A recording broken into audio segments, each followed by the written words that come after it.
Now, it's worth noting that although all men can kind of, point to the hegemonic man, as being this idealized kind of depiction of what masculinity is in America. Not all men really embody hegemonic masculinity. Some men do not.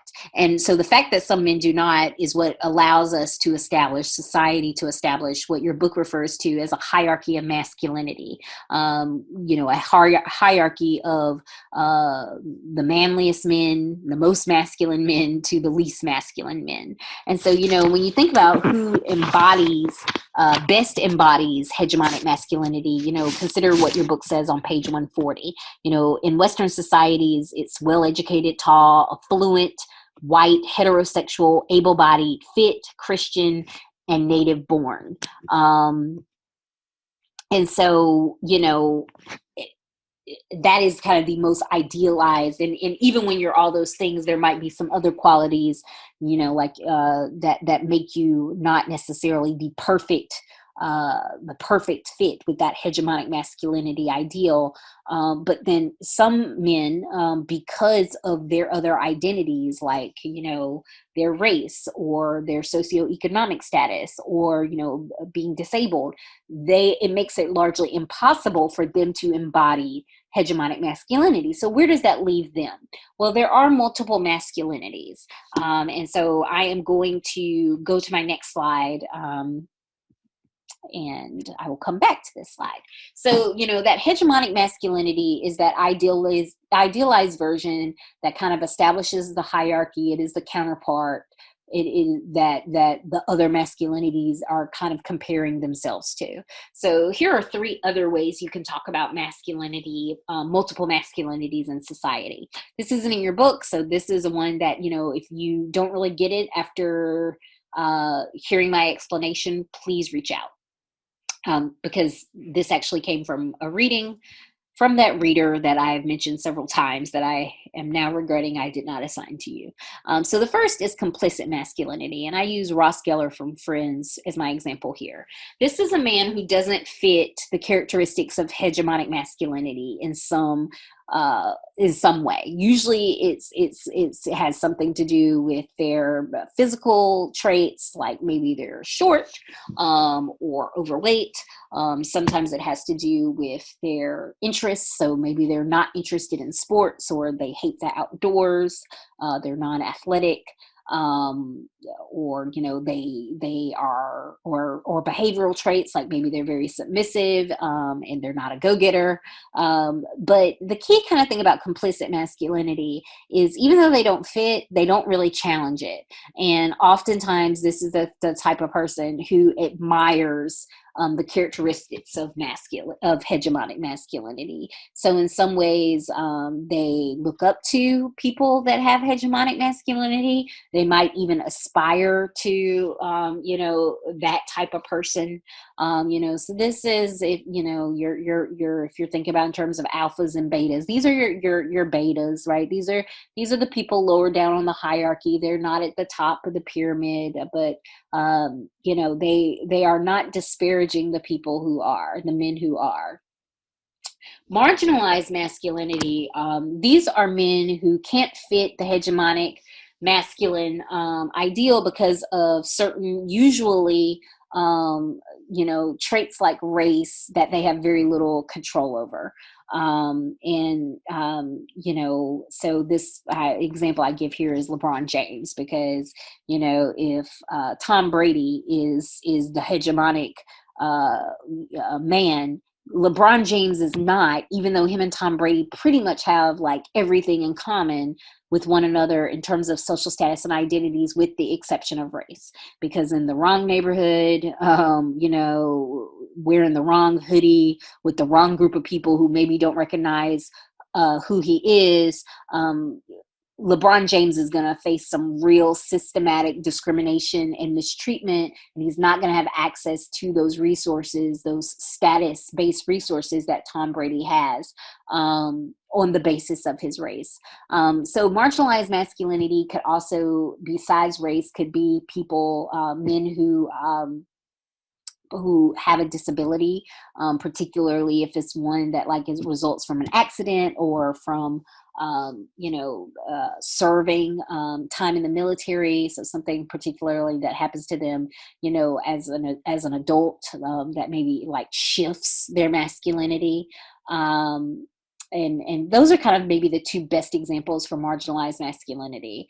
Socioeconomic status, right? So being a poorer man, that's also a form of marginalized masculinity. It's not necessarily seen as being as absolute as race or disability, just because, of course, there's always the possibility, right, that you might win that scratch off, get that huge promotion, and so SES is a little bit more impermanent, or less permanent than the other two. And the final type that I'm introducing here is what's called subordinate masculinity. These are men who exhibit qualities that are opposite of those values in hegemonic masculinity. These are men who ignore that imperative to avoid the feminine. They may exhibit physical weakness, or they might be very expressive with their emotions. Best example here is, effeminate men. And I give the character Kurt from the TV show Glee. And it's worth noting that, the reason why I say effeminate men and not, as opposed to referencing like sexual orientation and saying gay men, is because, once again, this is about gender expression. And although gayness is associated with femininity, as your book kind of discusses, oftentimes people are talking about a very specific vision, perception of gayness, and in that sense, it's related a lot more to gender expression. Subordinate masculinity is something that is more likely to be experienced by someone like, this Glee character Kurt, versus someone like Michael Sam, the NFL recruit who came out as being gay. And he wound up being eventually dropped from his team. So I'm not saying that just because you're non-effeminate, that your sexual orientation doesn't still possibly, offer some real systematic disadvantages. But just in terms of this multiple masculinities, what really sets subordinate masculinity apart is that failure to uphold that imperative of not sufficiently avoiding the feminine and being effeminate. So going back to the previous slide. So, all of these other masculinities have their own relationship to hegemonic masculinity, because, once again, that hegemonic masculine ideal is the dominant model in society. It's the one that's in people's heads, whether they agree with it perfectly or not. But even if you are one of those people who embodies hegemonic masculinity, your book notes that men's ability to perform hegemonic masculinity is always at risk.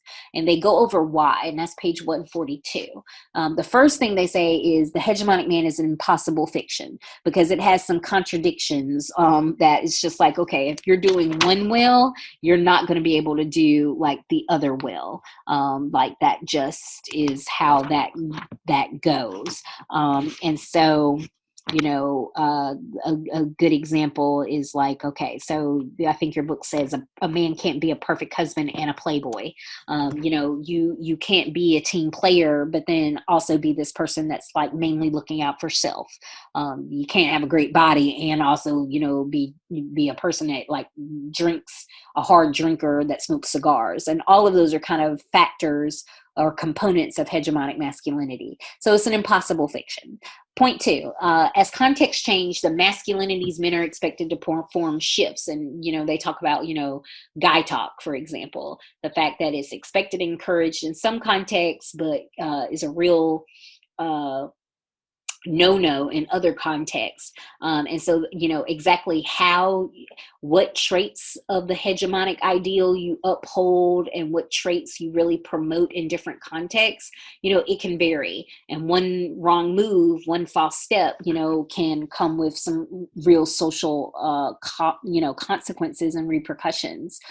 So, it's important to be aggressive, but what does that aggressiveness look like, on your basketball court, when you're playing a pickup game versus at your job or in your classroom versus in your personal relationships. And so men have to be very savvy about, the performance of that trait. And like I said, a poor performance, or doing it wrong in one context can lead to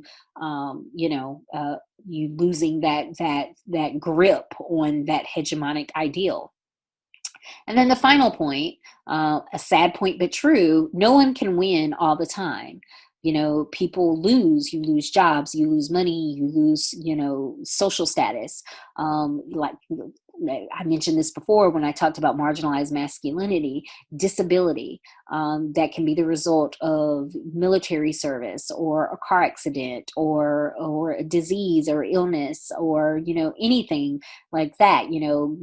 Overnight you could go from being able to embody that hegemonic ideal to no longer being able to embody that hegemonic ideal through no real fault of your own. And then finally, at some point, if you live long enough, you are not going to be able to uphold that hegemonic ideal. Think about somebody like Hugh Hefner, who he was, what he stood for, being the epitome of a playboy and cool, in the 60s, versus being kind of a cultural kind of joke, by the time he's in his 80s, or I think he died when he was in his 80s. By the time he was in his 80s, and there being talk of, whether he was really or not having sex with, his supposed harem of girlfriends, and were they with him only for the money, right? At some point, even if you are able to hold on to that, to embody the hegemonic ideal for most of your life, at some point you will age out. So what does that mean for the average guy? Am I still going backwards? I am still going backwards. All right, here we go. If the goal is, and this is just something that a student once pulled off of Reddit, and it was the male college social hierarchy. And I just thought it was interesting because, without even, being in a gender class and hearing this term, hierarchy of men, hierarchy of masculinity, this kid out there on Reddit was like really kind of,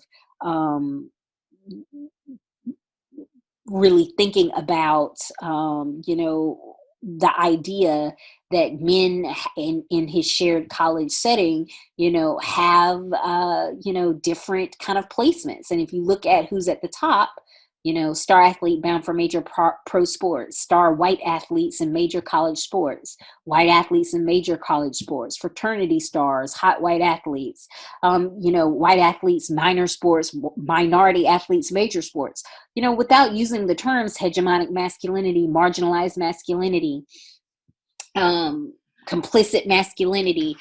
He is in fact really, classifying, how this might feel, to the average guy, that's aware that they are not the hegemonic man, and wondering, what does that mean? What does my placement in the hierarchy of masculinity mean?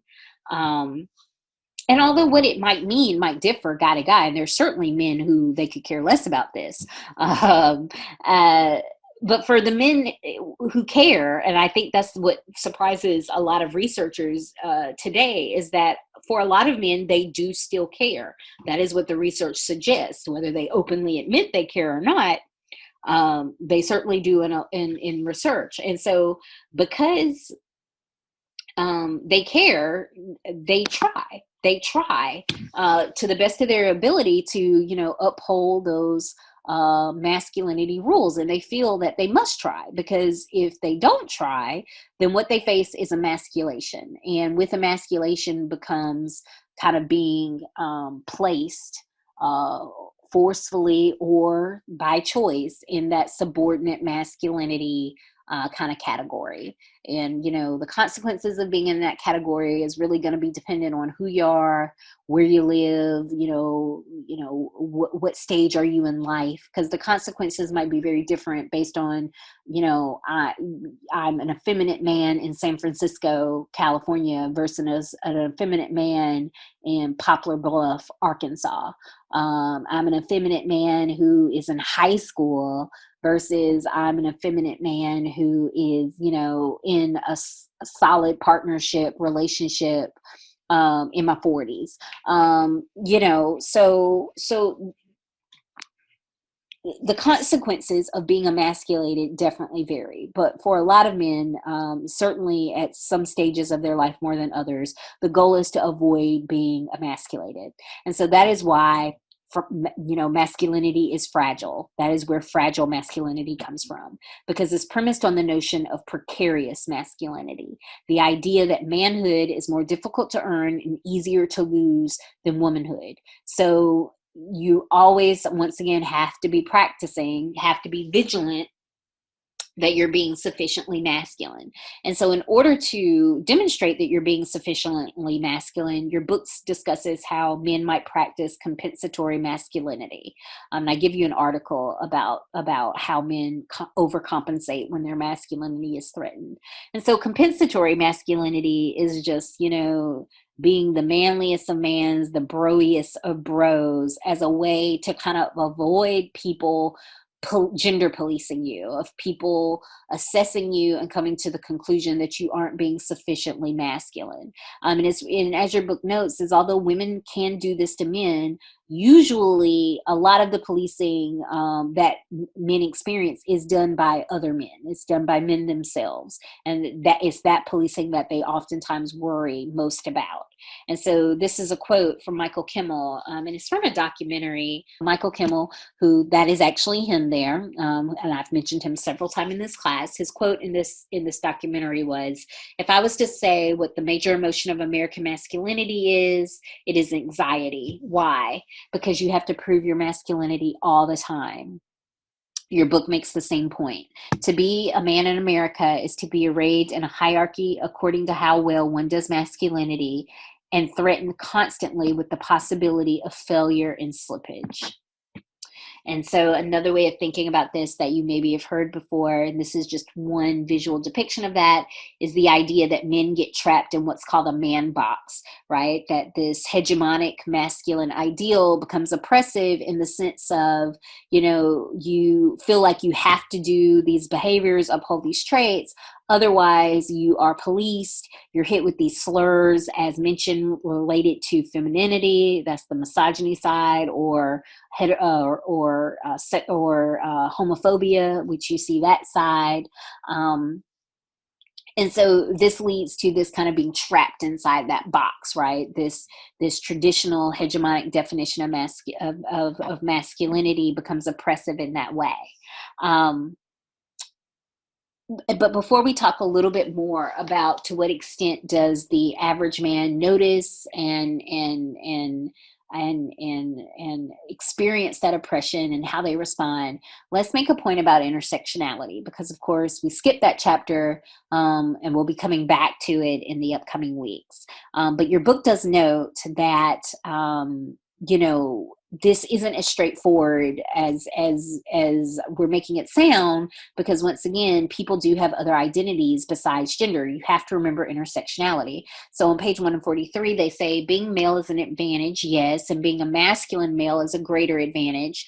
But men who can't or won't do masculinity, or whose masculinity is stigmatized, will find themselves near the bottom of the masculine hierarchy. And women with other kinds of privilege, like race or class privilege, may enjoy greater overall social esteem. So basically just saying, that although there is still some privilege in being a man, that particularly if you reject masculinity,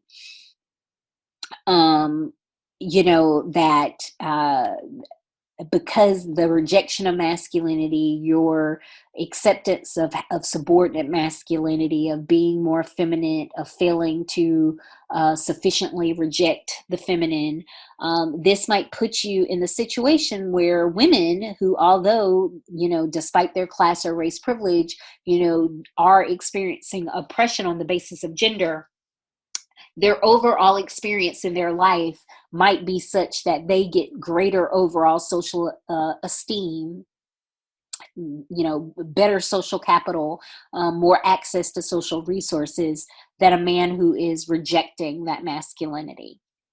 And so, it's just the idea that men might have other disadvantages that can outweigh their gender advantage in general. So, even if you are a masculine man, if you are disabled, or if you are poor, or if you are a person of color, or if you're very old, right, you may not be able to make the most of your male privilege because of those other identities. But your book notes that usually one group that those men still usually have more power than are the women within their own group. So it's like, okay, if you are a man and you are disabled, you may not be able to make the most of your male privilege compared to other men who are not disabled, but you probably enjoy more privilege than a woman who is disabled. Or if you are, a man and you are old, senior citizen, once again, you maybe lose some of the privileges associated with your manness, but you still have some privilege over your female elderly counterparts. And so, that's just a reminder that although we focus on gender in this class, gender is not the only identity that matters. Now, going back to this idea of the oppressiveness of the hegemonic ideal, let's look at this quote from page 143, 144. As the expectation that men live up to an impossible ideal, the uneven way in which masculine power is distributed, and the pressure men face to be someone they're not, many individual men do not feel particularly powerful at all. Many feel downright powerless in many areas of their lives. Men, it turns out, often feel a disconnect between who they are and the power men are said to have. So, ignoring kind of, what I just said about how privilege and different identities can kind of structure differential access to power.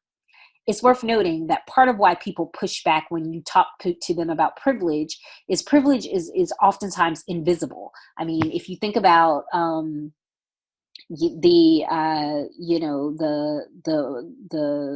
definition of privilege, the one that I often use in my class, and it's based on a theorist who is known for outlining the numerous ways in which whites and men and heterosexual individuals enjoy privilege in society. The definition that she created said that, privilege is like an invisible knapsack of resources that you can pull out at your disposal. And keyword there kind of is invisible. Oftentimes, people who have a specific privilege are sometimes unaware that they have it. Usually people who lack that privilege can see it a lot more clearly than those that who actually have it in society. And so this is true for a lot of men when you're talking about the privileges that come with being a man and being associated with masculinity. So why don't they see it? Why don't they feel it? And part of it is because of, in a lot of ways, there is a real crisis in regards to masculinity and boyhood in society. And so, this kind of gives just some areas in which we are becoming aware that the gender gap in men and women is not a positive one in the sense of these are negative variables where we see a real kind of distinct gendered uh, the consequences, or not really consequences, gendered impact, I guess. That the boys are more likely to flunk or drop out of school. They're more likely to be assigned to special education. They are more likely to be addicted to internet porn, that they are more likely to commit suicide. And so, if it doesn't seem like things are going very well, then it would be easy to ask, like, okay, well, then how am I privileged? What is the privilege behind that? Well, before we talk about how the privilege still exists, or, why we consider, men and boys to still hold a privileged status, despite those stats I just listed, let's talk about where we can point the finger of blame for a lot of those stats. And that is masculinity itself. And particularly like the hyped up, on steroids version of masculinity, which we refer to as hyper masculinity. So, what is hyper masculinity? So this is a masculinity that kind of pushes extreme conformity to the most aggressive, stringent rules of masculinity, right? So this is that, a real push to be, tough and aggressive, to the point of violence, to take a risk, to be not just sexual, but sexual,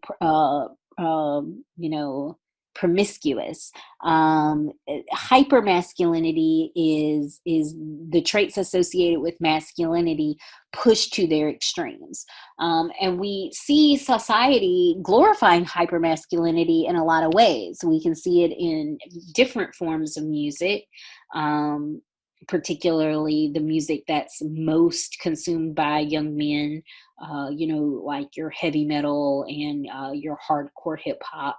You see it in movies, particularly your action movies, and even your superhero movies. You see it in sports. My first hockey game, the idea that, that the rink is set up that they actually would turn on special lights and do a cheer when these fights would break out. All of that's glorifying, not just athleticism and not just masculinity, but hyper masculinity, right? This idea that you are aggressive to the point where, you're beating a stranger in the face, with your hockey stick, as people cheer that on. So we certainly glorify hypermasculinity. And sometimes we like to explain it away and be like, oh, that's just how men are. Men are naturally violent. They're naturally aggressive. But once again, I want to remind you, before you make that statement, to think back on chapter 3 and why that statement is not true. We know it is not true because the idea that men are violent does not meet the standard established for something to be a real difference. So if men aren't inherently violent, why do so many men in fact become violent and overly aggressive? And your book makes the point that that's because we nurture this like extreme male aggression in certain settings. And those settings can be everything from fraternities to police squads to gangs to prison to military units. That there are segments of society where men spend the bulk of their time around other men, and the version of masculinity that they promote is this hyper masculine version. And in not just where there is this promotion of being aggressive, of being tough, about taking risks, but that these settings also do what is called anti-empathy training, which means they teach, encourage, police men into shutting down their emotions, shutting down their empathy. And that's why we call it anti-empathy training, right? We create spaces from a very early age where boys are taught that they shouldn't cry, and that the only emotion that is acceptable to show is anger. And so if you think about it that way, it's not so much that, they're born naturally violent and aggressive, but that, if you, especially for men that can check off maybe multiple, of those settings I just named, just think about kind of what that long-term effect would be if you go through your life being socialized in multiple spaces, that encourage you to uphold this hyper-masculine ideal, and at the same time also provide this anti-empathy training, which makes you shut down like these other more emotional, reflective, introspective parts of yourself. And so in this way, even something like that you would hope that would be maybe like a positive, like friendships, turn out to maybe not have the positive impact that we would hope that they would, because your book quotes the researcher, psychologist Niobe Way, who talks about how like the friendships that like younger boys had, they often talked about in these really sweet terms about how close they felt with their friends, how much they loved them, how supportive they were, but how oftentimes there is this transition in male friendships during adolescence, where the friendships become more competitive and more distrusting and more superficial and more shut down. And so it's this idea where it's like, okay, it's not just that you have to keep this mask up in so many public contexts, but that you have to also maybe keep it up among your friends. And two kind of ways in which we see this encouragement of not of keeping up this mask, not being your real self, is the popularity of the term "no homo." It had its moment. That idea that anything that you express that could be possibly conceived as being effeminate, emotional, associated with women, you had to add "no homo." Which of course just really undercut, the ability to interact and communicate with people in a real, meaningful, and deep way. Similarly, the idea of what's called the bro code, it's a lot of those behaviors that are endorsed by the bro code, as well as the behaviors that are prohibited by the bro code, break along those hegemonic masculine, behavioral expectations, right? So, if the bro code is, no snitching, even when your friend is doing something dangerous or illegal, this encourages all types of negative behavior. And of course, it inhibits people from being a real friend. If the bro code is you get together, you play ball or you play video games, but you don't do a lot of talking because that's for women. Once again, it really inhibits the ability for real, deep, and lasting friendships to flourish. There was a book I used to use in one of my classes that said that a lot of male adult friendships are what they call side-by-side friendships, while women's friendships are face-to-face, meaning that a lot of the male adult friendships are activity-based. We're on the same bowling team.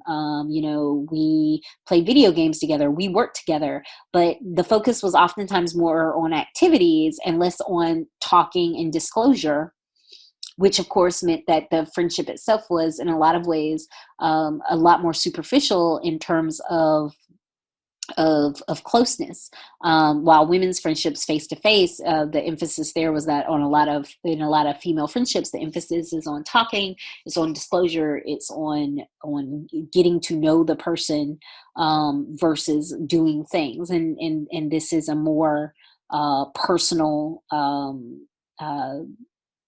relationship. And so, if you can't trust your friends,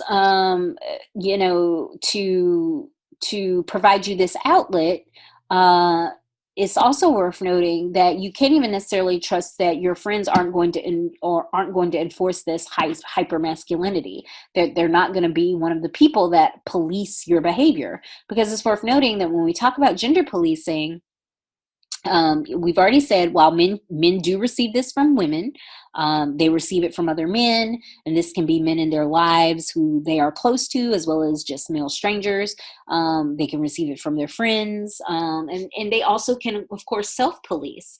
And it's worth noting that the form that the policing can take, varies based on the type of relationship, that you have with the person, as well as what you're doing that is inspiring the policing. So, a lot of verbal taunting is used, and it's used by boys, um, uh, people they are close to, and you think it starts at an early age, right? Telling young boys to suck it up, boys don't cry, be a real man, don't be a sissy, don't be a punk, right? And maybe you're getting those messages from men in your life who you care about and you love, and who are supposed to love you. So what does it mean when they're saying these types of things to you? Is hurtful, right? Or then you later maybe hear it from your friends as they say things like "no homo" or "that's so gay" or calling each other fag, right? That's a form of policing. Of course, if you're getting it from strangers, then it has the possibility of being perhaps more violent. So those slurs can easily then can become actual physical assaults and not just verbal assaults. And so all of this means that whether or not the men who uphold and practice hypermasculinity, whether it's something that they truly support, whether it's something that they truly feel, or they feel like truly is who they are, is worth noting that a lot of men who practice hypermasculinity are doing so as a form of self-protection or defense, right? This is what is meant by compensatory masculinity. Hypermasculinity is like an extreme form of that compensatory masculinity, doing masculinity in this extremely heightened, overt way as a way to avoid this potentially hurtful, emotionally as well as physically, gender policing.